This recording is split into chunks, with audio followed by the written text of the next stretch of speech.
Hello guys, welcome to my vlog. Hello worlds, hello to my channel. So Micheleras back. So this will be my first vlog for this year 2020-2024. And now guys, nandito pa rin, nandito pa rin, which is every year na routine namin na umaalis kami guys ng Canada every winter. So ayan, nandito na nga ako guys. Andito kami sa Turks and Caicos, kung saan ang araw is talagang napakainit malamang, no? So ayun guys, as in mainit talaga. And ngayon is lumabas ako ng property. The time now is 1:20, 1:15 para mag-lunch sa labas kasi nag-crave ako sa ice cream kasi sobrang init. And yung meron ditong patty place na masarap, so gusto kong balikan. I went there last year, so gusto kong balikan. And then oh my gosh, parang naglakad lang ako sa araw ng mga less 2 minutes, and then yung dibdib ko parang nililitsyon, naginit talaga. Kaya pinapagpag ko yung damit ko kasi parang ang init. Hindi ako naglagay ng sunscreen pero nag-spray ako kasi para talaga akong nalilitsyon. Iba talaga yung init dito guys. As in, sobrang init. Iniisip ko is kakain ako ng patty and then after that babalik na ako sa hotel and mag-take out na lang ako ng ice cream. But I think magiging parang yogurt siya pagbalik ko sa hotel if babaunin ko. So hindi na lang.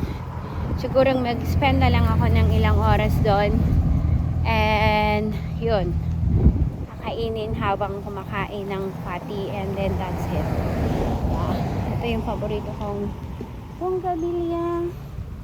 I think dito ako dumadaan, nagsi-shortcut, but I think parang dati tamad na tamad ako maglakad dito kasi ang init talaga. At ngayon seems okay naman na. And ayun, anong petsa ngayon? Oh, January 11 na. So 4 kami dumating dito sa 6 days. 11. Yeah. 6 days na agad ako dito, or 7 days. 7 days. Oh my gosh, dumating kami dito sa January 4 from Florida. And ayan, imagine 7 days na agad ako dito. Kaya pala naman negra na agad ako.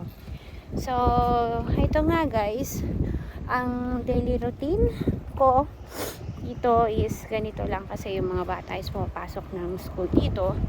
Kaya talagang just a little work lang.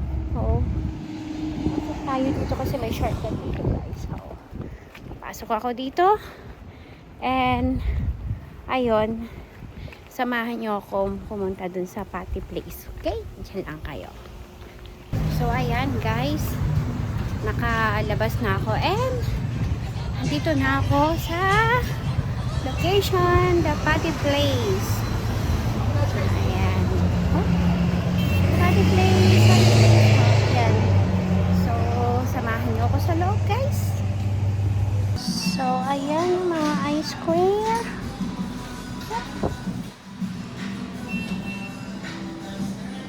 Huwag daw hawakan yung salaman. Oh my gosh. It seems like, what do I like? Okay. So, ayan guys, order na tayo ng the patty place, which is their patty. So, kinuha ko is beef. Siguro kung iaano ko siya sa Pilipinas, it's like empanada. And then, kumuha ko ng 1 scoop na ice cream. This is 1 scoop. Magkano nga ba ito? $7. And then, the patty place is $350 US. Take note. And single scoop, you can choose to flavor. So, mango and pistachio, diba? So, ayan guys. I'm gonna show you. Diba? Parang empanada lang siya. Ang laki.